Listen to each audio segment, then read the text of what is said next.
Nelson. Here's a look at what's going on this week in the news. We begin with news from around the world.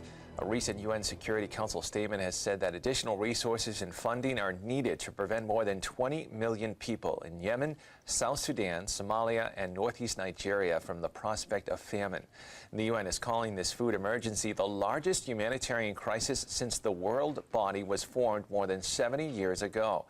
Jerry Farrell, country representative in South Sudan for Catholic Relief Services, CRS, who has also worked in Yemen, said the situation in Yemen is horrific, with 70% of the country's 14 million people in need of some form of humanitarian aid.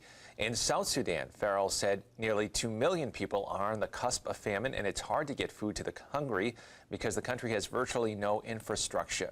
In northeastern Nigeria, the effects of violent conflict as well as changing weather patterns have exacerbated poverty and led to 5 million people in need of emergency food aid.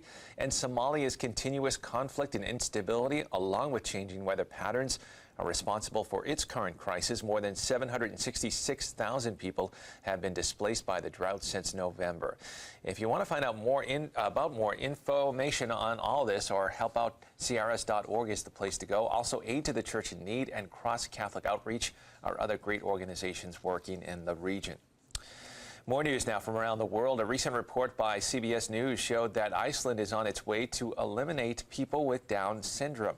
Due to the spread of diagnostic tests in Iceland and increase in accuracy, nearly 100% of women in Iceland choose abortion after positive prenatal tests for Down syndrome. In the U.S., more than 67% of women who are told their unborn child may have Down syndrome choose abortion, with some organizations putting that number even higher at 85 to 90%. Some states are looking at ways to avoid this. In 2013, North Dakota banned abortion due to fetal genetic abnormality, and other states have since passed similar laws.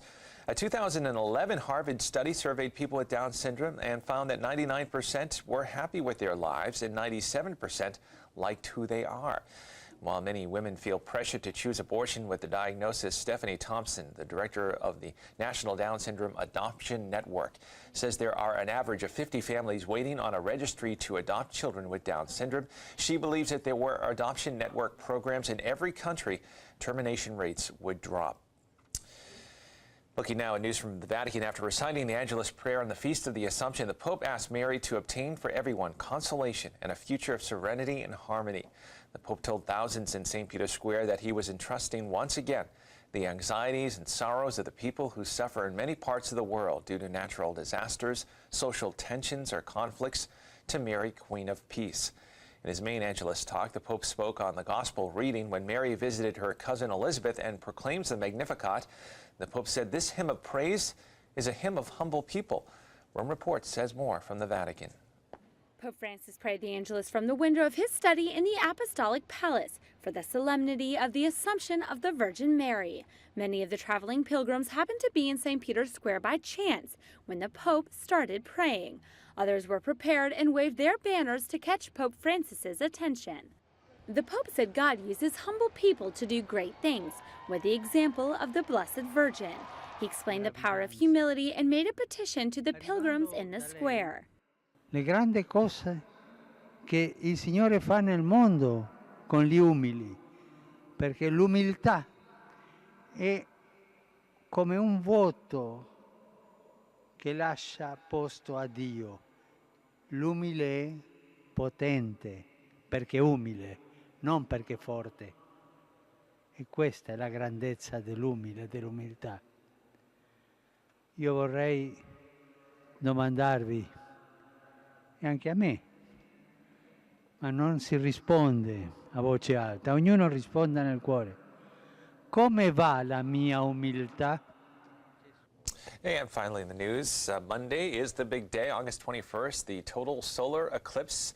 It begins in Oregon at 10:18 a.m. Pacific time and ends in South Carolina at 2:43 p.m. Eastern time. The 70-mile wide path across the country cuts through portions of 14 states, and each portion will have a different viewing time. Some may see the eclipse for a few seconds, others for a couple of minutes. Despite the length, this historic event is drawing thousands to places where they can get a better view, and many Catholic organizations along the path are gearing up. For example, LaSalle Retreat Center in Wildwood, Missouri is hosting an overnight retreat the night before the eclipse.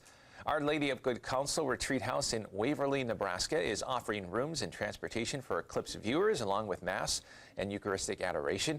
Core Expeditions, a Catholic outdoor program in Lander, Wyoming, also is offering an eclipse package that involves 8 days of backpacking in the Wyoming's Wind River mountain range.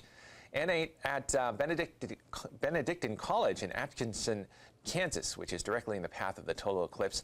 The college has a sold-out event that day of the eclipse with seating in its football stadium for viewing and free solar glasses to the first 7,500 at the gate. The day before the eclipse, 2 astronomers from the Vatican Observatory will give presentations. Lots of choices for you. By the way, the next total solar eclipse is expected on April 8th, 2024, and will cross through 13 states. Well, that is all the information we have for you this time. I'm Kevin Nelson. Don't forget, you can keep up to date on Catholic news throughout the week with Catholic Newsbreak right here on the Catholic TV network.